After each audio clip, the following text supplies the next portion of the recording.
Share market में जो बड़े बड़े प्लेयर्स होते हैं, जिन्हें हम स्मार्ट मनी कहते हैं, कभी सोचा है वो हमेशा हमसे एक कदम आगे कैसे रहते हैं? चलिए आज उनके इसी छिपे हुए खेल को, उनके इस कोड को डिकोड करने की कोशिश करते हैं। जरा सोचकर देखिए, सुबह के 9:15 बजे हैं, मार्केट अभी अभी खुला है और आपकी स्क्रीन पर अचानक एक जीपीएस चालू हो जाता है। और ये जीपीएस आपको ठीक वो जगह दिखा रहा है जहां बड़े बड़े इंस्टीट्यूशनल प्लेयर्स, वो बड़ी मछलियां, अपना अगला दांव खेलने के लिए घात लगाकर बैठी हैं। कमाल होगा ना? ये तो हर ट्रेडर का सपना है। तो सवाल ये उठता है कि क्या ऐसा कोई जीपीएस सच में हो सकता है? एक नया टूल है जो बिल्कुल यही करने का दावा करता है। उसका कहना है कि वो बाजार के इन बड़े प्लेयर्स के पीछे का जो हिडन मैथ है उसे डिकोड कर सकता है। पर असली सवाल तो यही है ना, क्या कोई टूल वाकई इन महारथियों की चाल को, इनकी साइकोलॉजी को पकड़ सकता है? अब इस सवाल का जवाब ढूंढने के लिए ना, हमें पहले उस असली खेल को समझना होगा जो पर्दे के पीछे चलता है। मतलब हमें समझना होगा इंस्टीट्यूशनल ट्रैप्स को। ये वो जाल हैं जिनमें हम जैसे रिटेल ट्रेडर्स अक्सर फंस जाते हैं। तो ये जाल बिछता कैसे है? चलिए समझते हैं। मान लीजिए मार्केट अचानक से तेजी से ऊपर भागता है। अब रिटेल ट्रेडर्स में क्या होता है? FOMO, fear of missing out. सबको लगता है कि अरे ये मौका हाथ से निकल जाएगा, तो सब लोग कॉल ऑप्शंस खरीदने लगते हैं इस उम्मीद में कि मार्केट और ऊपर जाएगा। लेकिन ठीक उसी वक्त जब सारी भीड़ खरीद रही होती है, वो बड़े खिलाड़ी, वो स्मार्ट मनी, इसी भीड़ को, इसी लिक्विडिटी का फायदा उठाकर अपनी होल्डिंग्स बेच रहे होते हैं। इसी को कहते हैं कॉल ट्रैप। और इसका ठीक उल्टा होता है पुट ट्रैप में।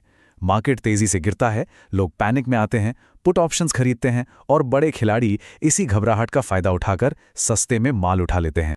तो मतलब सबसे जरूरी बात जो समझने वाली है वो ये है, मार्केट में स्मार्ट मनी हमेशा हमेशा भीड़ की सोच के एकदम ऑपोजिट चलती है। क्यों? क्योंकि उन्हें अपने हजारों करोड़ के सौदे करने हैं और उसके लिए उन्हें लिक्विडिटी चाहिए, जो हम जैसे रिटेल ट्रेडर्स की भीड़ से ही मिलती है। तो फिर सवाल ये है कि इन जालों से बचा कैसे जाए? यहीं पर वो टूल जिसकी हम बात कर रहे थे वो पिक्चर में आता है। वो दावा करता है कि उसके पास एक ऐसा लॉजिक है, एक ऐसा तर्क है जिससे इन ट्रैप्स को पहले ही पहचाना जा सकता है। तो इस टूल का सीक्रेट वेपन क्या है? वो है सिग्मा बेस्ड लॉजिक। अब ये नाम सुनने में थोड़ा कॉम्प्लिकेटेड लग सकता है, पर इसे एक रबर बैंड की तरह समझिए। बस एक रबर बैंड। ये सिग्मा वाला मैथ बस इतना नापता है कि प्राइस यानी कीमत अपनी एवरेज जगह से कितना ज्यादा खिंच गई है। जैसे हम रबर बैंड को खींचते हैं ना, तो ये टूल मार्केट के उस एक्सट्रीम पॉइंट को ढूंढता है जहां रबर बैंड इतना ज्यादा खिंच चुका है कि अब उसके वापस अपनी जगह पर लौटने के चांसेस सबसे ज्यादा हैं। और अब आता है असली राज। इसे कहते हैं हिस्टोरिकल परसिस्टेंस। इसका मतलब क्या है? सोचिए, अगर ये बड़े प्लेयर्स किसी बहुत जरूरी प्राइस लेवल को बिना छुए ही आगे निकल जाते हैं, तो वो लेवल चार्ट से गायब नहीं होता। नहीं, वो एक फुटप्रिंट की तरह, एक निशान की तरह वहीं छप जाता है। पर क्यों? क्योंकि उनके करोड़ों के पेंडिंग ऑर्डर्स अभी भी उसी लेवल पर अटके हुए हैं। और इसका मतलब सीधा सा है, उन्हें अपने वो सौदे पूरे करने के लिए भविष्य में प्राइस को उस लेवल पर वापस लाना ही पड़ेगा। ये उनकी मजबूरी है। इसे समझने के लिए ना व्हेल और छोटी मछली वाली मिसाल सबसे अच्छी है।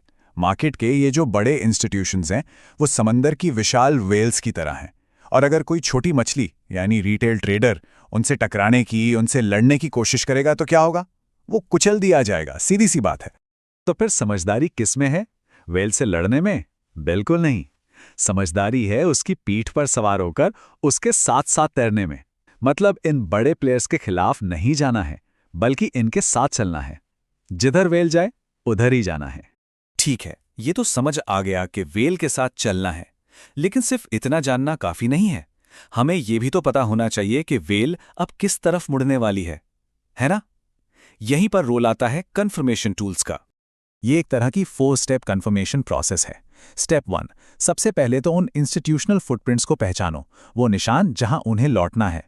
स्टेप 2, उसे कंफर्म करो VWAP से। VWAP मतलब वॉल्यूम वेटेड एवरेज प्राइस। आसान भाषा में ये बताता है कि आज के दिन ज्यादातर पैसा किस भाव पर लगा है। स्टेप 3, CPR जोन चेक करो, मतलब सेंट्रल पिवट रेंज। इससे पता चलता है कि मेन सपोर्ट और रेजिस्टेंस कहाँ है। और जब इन सबको एक साथ मिला दिया जाता है, तब जो फैसला लिया जाता है वो कोई तुक्का नहीं होता, वो एक कैलकुलेटेड डेटाबेस डिसीजन होता है। अब ये पूरा सिस्टम, ये पूरी थ्योरी एक ही चीज पर टिकी है, और वो क्या है? वो ये कि भीड़ यानी हम लोग इमोशंस में बहकर एक प्रिडिक्टेबल तरीके से रिएक्ट करते हैं हमेशा। लेकिन यहीं से एक बहुत ही दिलचस्प सवाल खड़ा होता है। सोचिए अगर भविष्य में हर छोटी मछली, हर रिटेल ट्रेडर इन स्मार्ट मनी इंडिकेटर्स का इस्तेमाल करने लगे और कोई भी इन नकली ब्रेकआउट्स वाले जाल में फंसे ही ना, तो फिर क्या होगा? मार्केट में लिक्विडिटी कौन लाएगा? बिना शिकार के तो ये बड़ी बड़ी वेल्स भी कुछ नहीं कर पाएंगी, वो लाचार हो जाएंगी। तो क्या तब इन वेल्स को शिकार करने का कोई नया तरीका ढूंढना पड़ेगा? ये एक सोचने वाली बात है और इसी सवाल के साथ आज की ये बातचीत यहीं खत्म करते हैं।